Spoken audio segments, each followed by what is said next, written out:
Bonjour et bienvenue pour cette nouvelle aventure. Ça fait 1 an et demi que je suis revenu de mon dernier grand voyage en Amérique du Sud et aujourd'hui il est enfin temps pour moi de reprendre mon sac à dos et de repartir à l'aventure pour de nouveaux pays. Et cette fois-ci, je m'envole pour l'Asie. Alors il va y avoir forcément beaucoup de vidéos qui vont sortir sur les différents endroits que j'ai pu aller visiter. D'ailleurs, c'est le bon moment pour vous abonner à ma chaîne YouTube si c'est pas encore fait pour n'en louper aucune. Mais avant que tout ça commence, j'avais quand même envie de vous parler d'un petit stop que j'ai fait sur le trajet dans une petite ville pas très connue au milieu du désert, j'ai nommé Dubaï. Alors, les Émirats Arabes Unis, c'est l'un des points de transit principaux pour les vols qui vont de l'Europe jusqu'en Asie. Il n'est donc pas rare d'y faire escale, et tant qu'à faire, je me suis dit autant m'arrêter quelques jours pour visiter un peu l'endroit. Alors, je vous le dis tout de suite, Dubaï à la base, c'est pas du tout mon genre d'endroit. Je pense que ça se voit avec mes dernières vidéos, hein. En général, je suis plutôt à la recherche de nature et d'authenticité. Je partais donc avec un grand a priori négatif sur cette ville. Mais bon, comme j'avais la chance d'être logé chez une amie, et qu'en plus, je préfère parler des choses une fois que je les ai vues, je me suis dit, on va quand même tenter l'aventure. Maintenant, la question, c'est est-ce que mes a priori ont été renforcés après la visite de cette ville, ou alors est-ce que Dubaï a réussi à me charmer avec ses bons côtés? Eh bien, c'est à cette question que je vais essayer de vous répondre dans cette vidéo. Ce qui me frappe directement à la sortie de l'aéroport, c'est la chaleur intense qu'il fait. En même temps, normal, on est dans un désert qui dépasse facilement les 40 degrés en été. Moi, j'y étais en novembre, donc on était plutôt autour des 30 degrés. Mais bon, de toute façon, comme j'aime bien la chaleur, je trouvais ça assez positif. Mais bon, de l'avis général que j'ai pu entendre et au vu des difficultés que ce climat pose à la vie des habitants, on va plutôt le mettre en point négatif. Deuxième chose, quand je prends le taxi depuis l'aéroport, je me rends très vite compte que le niveau du trafic et le nombre de voitures va être beaucoup plus élevé que tout ce que j'ai pu voir jusqu'à maintenant. Il y a des routes qui partent dans tous les sens et on sent vraiment que la ville a été pensée pour les 4 roues. Pour moi qui aime me déplacer à pied pour découvrir les villes, c'est un gros point négatif. Bien sûr, il y a presque tout le temps des trottoirs le long des routes, mais parfois il faut faire de longs détours pour trouver un endroit où traverser. Et puis bon, de toute façon, on peut pas marcher très longtemps dehors parce que à cause de la chaleur, ça peut devenir vite dangereux. Donc voilà, pour tout ça, je mettrai un nouveau point négatif. Pour rester dans la thématique des transports, Dubaï a quand même une ligne de métro qui traverse toute la ville de l'est à l'ouest. Elle dessert tous les quartiers les plus importants et franchement, le ticket est pas trop cher, la fréquence est bonne. Donc franchement, première bonne surprise à Dubaï et du coup, premier point positif. Un truc dont vous ne manquerez pas en tant que touriste à Dubaï, c'est du confort. Que ce soit dans un hôtel ou dans un appartement, je pense qu'il est quand même assez rare de tomber sur des mauvaises surprises. Par exemple, à Dubaï, chaque immeuble d'habitation a sa propre piscine et sa propre salle de sport, ce qui est quand même assez pratique. Après, parfois, à mon goût, il y a presque trop de confort.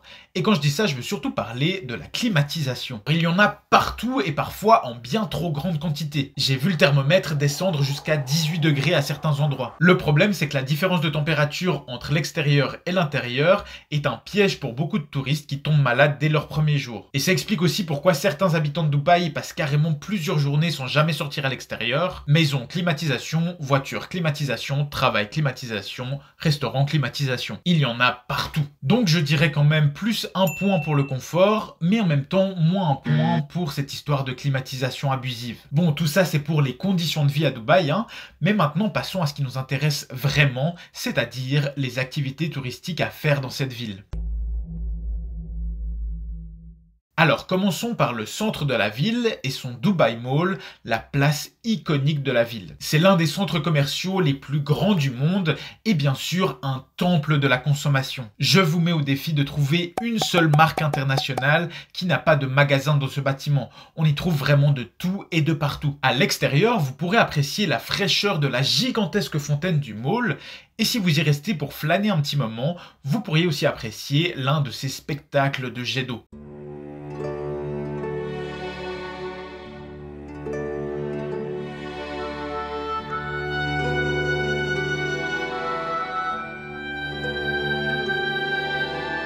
Les plus perspicaces d'entre vous l'auront peut-être déjà deviné, mais Dubai Mall, c'est l'un des endroits où vous pourrez apprécier la vue sur l'un des bâtiments les plus impressionnants du monde. Je suis actuellement devant le Burj Khalifa, la plus haute tour du monde, et forcément j'avais envie d'aller voir ce qui se passait en haut pour avoir une vue sur tout Dubaï. Le seul problème, c'est que quand je suis allé voir les prix, ça correspondait pas trop à mon petit budget de backpacker. Aujourd'hui, ils vendaient que des billets VIP qui étaient environ 150 francs, et d'après ce que j'ai pu voir, les billets les moins chers en soirée, ça tourne autour de 100 francs. Alors, petite pause pour reprendre les scores. Effectivement, j'ai trouvé que Dubaï était une ville extrêmement chère et du coup, pour un voyageur à petit budget comme moi, ça mérite bien moins en points. Donc voilà, je peux pas trop me le permettre, mais par contre, peut-être qu'on ira quand même voir sur un rooftop, sur un autre building, pour quand même voir ce que ça donne depuis là-haut. Et effectivement, il y en a plusieurs détours, comme ici au level 43 Sky Lounge qui propose un rooftop bar depuis lequel j'ai pu admirer cette ville qui ne dort jamais. Pour résumer, je mettrai quand même plus un point pour l'opulence et la prouesse que sont le Dubai Mall et le Burj Khalifa, même si personnellement cette surconsommation me rebute un peu, et aussi plus un point pour la vue sur Dubaï de nuit, parce que bon oui, même s'il y a une partie de cette luminosité qui est inutile, il faut bien reconnaître que c'est quand même vachement impressionnant. D'ailleurs, en parlant de quartiers qui valent la peine d'être visités de nuit, je vous conseille Marina Bay, qui m'a beaucoup fait penser à l'image que je me fais de Shanghai. Vous y trouverez flopé de bars et de restaurants très sympas qui ont des influences qui viennent de partout dans le monde. Avec City Walk, c'est les deux quartiers à Dubaï où vous pourrez le plus facilement vous déplacer à pied ou en trottinette électrique. Ok, donc maintenant on va sortir un petit peu de la ville et parler de la plage à Dubaï.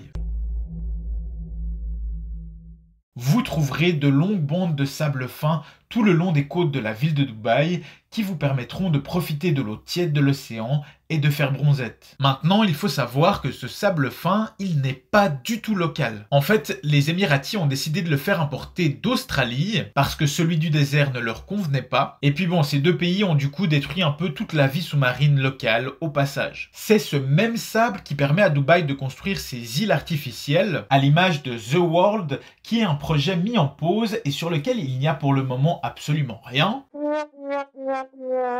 On peut aussi parler de Blue Waters, sur laquelle on trouve une grande roue qui a fonctionné pendant une année et qui a ensuite dû être arrêtée parce que les fondations menaçaient de s'écrouler à cause d'un mauvais calcul de poids.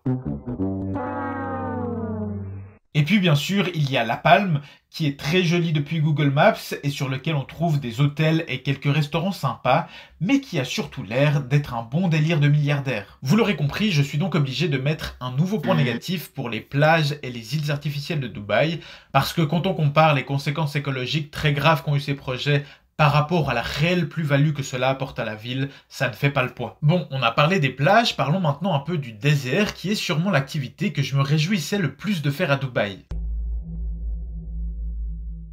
Pour ça, il va falloir qu'on sorte un peu de la ville et vous verrez qu'il y a mille et une façons différentes d'aller explorer cet environnement. Mais en principe, il vous faudra trouver un chauffeur qui a un 4x4 spécial pour aller parcourir les dunes. Nous, on a trouvé un package complet sur internet pour environ 100 francs suisses, ce qui est dans la tranche basse des prix que j'ai pu voir. Et puis bon, je vais vous spoil tout de suite, l'expérience a été assez décevante. Notre chauffeur nous a d'abord amené dans un centre pour touristes où là, il est possible de payer des suppléments pour faire diverses activités, comme par exemple une balade à dos de dromadaire ou alors aller s'amuser avec un quad quelques dizaines de minutes sur les dunes. Personnellement, ces activités ne m'intéressaient pas beaucoup, donc on est tout de suite passé à l'activité principale, l'exploration du désert. Alors le désert, c'est vraiment un endroit que j'ai trouvé magnifique et que j'ai beaucoup aimé, mais malheureusement notre tour n'a duré qu'un petit 30 minutes et on était constamment entouré par des caravanes de 4x4. Donc pas le plus agréable pour profiter de la vue. Après cette petite mise en bouche qui sera au final la plus grosse activité qu'on a fait dans le désert, nous devons nous rendre dans un autre centre pour touristes pour manger et profiter d'un show typique des Émirats Arabes Unis. Et là aussi la déception était présente puisque la nourriture n'était pas fantastique, les shows n'étaient pas très captivants et surtout il y avait des vendeurs qui venaient à votre table comme ça pour essayer de vous faire payer des suppléments toutes les 2 minutes. Mais bon, la beauté du désert reste quand même quelque chose d'extraordinaire et d'ailleurs j'aimerais bien peut-être essayer de pousser ça un peu plus dans mes futurs voyages et je suis sûr qu'en choisissant bien son tour et peut-être en mettant le prix aussi, on peut avoir de très bonnes expériences. Je vais donc exceptionnellement ne pas donner de points pour cette question de tourisme dans le désert parce que je suis sûr que mon expérience n'est pas forcément représentative de ce qui peut se faire. Bon, on arrive bientôt au bout, mais pas encore tout à fait. Avant de terminer notre tour de ville, laissez-moi vous emmener dans le quartier que j'ai préféré, le Vieux Dubaï. Le Vieux Dubaï, c'est la ville historique qui se trouvait là avant tous les buildings et toutes les îles artificielles. Et c'est aussi là où l'on trouve les souks. Alors il y a deux grands souks principaux, chacun se trouvant sur l'une des rives du canal de Dubai Creek. Vous pourrez vous déplacer d'une rive à l'autre de ce canal en utilisant des barques taxis qui ont gardé leur prix d'origine, 1 dirham. Dans les souks, vous pourrez acheter tout un tas d'épices, plein de souvenirs, et bien sûr la classique, les vendeurs essaieront par tous les moyens de vous faire entrer dans leur magasin, et surtout n'oubliez pas de marchander. Cette activité est un petit peu plus authentique, même si on y trouve quand même certaines marques de luxe, et surtout le même côté surconsommation que dans le reste de la ville. Moi, ce que j'ai surtout préféré, c'est d'aller me perdre dans les ruelles qui se trouvent autour de ces deux souks. C'est là que vivent les classes plus populaires de Dubaï, surtout originaires d'Inde et du Pakistan. Vous y trouverez beaucoup de restaurants typiques de ces pays, et surtout l'ambiance générale est beaucoup plus vivante. Pour le coup, c'est vraiment très dépaysant, et j'avais vraiment l'impression de me retrouver comme ça tout d'un coup à Delhi ou Karachi. Et en vrai, quand j'y pense, ce mélange de culture et des peuples, c'est aussi quelque chose que j'ai beaucoup apprécié à Dubaï. Forcément, il y a quand même beaucoup d'inégalités de richesse, mais la jeunesse de cette ville lui confère une façon très moderne d'aborder sa multiculturalité, et j'ai trouvé ça très agréable. Donc pour résumer, je mettrais plus 1 point pour le Vieux Dubaï, et plus 1 point pour le côté multiculturel de la ville. Bon bah voilà, je crois qu'on est arrivé au bout de mon expérience avec la ville de Dubaï. Il y a quand même 2 points généraux sur lesquels j'aimerais revenir. D'abord, je vais quand même encore enlever 1 point pour tout le côté désastre écologique que représente cette ville. Parce que même si bien sûr je comprends que leur réalité climatique n'est pas la même que la nôtre en Europe, et que du coup ils ont d'autres besoins, j'ai trouvé que globalement il y a quand même beaucoup de gâchis et de sacrifices inutiles qui sont faits au détriment de la planète. Et aussi quelque chose sur lequel j'avais peut-être un gros a priori, mais que j'ai pas forcément eu l'occasion d'observer, c'est les inégalités sociales. De ce que j'ai pu voir, à Dubaï, tout le monde a de quoi manger, un toit sur la tête, la sécurité et globalement un meilleur contexte de vie que dans son pays d'origine. Maintenant, je ne peux pas non plus fermer les yeux sur tous les reportages et les rapports qui pointent du doigt l'exploitation des ouvriers et des classes populaires de la ville. Et c'est vrai que quand on y pense, il y a encore une 50aine d'années, Dubaï était une ville à taille humaine et aujourd'hui, un gratte-ciel peut pousser en l'espace de quelques mois. Donc moins en point aussi pour ces inégalités.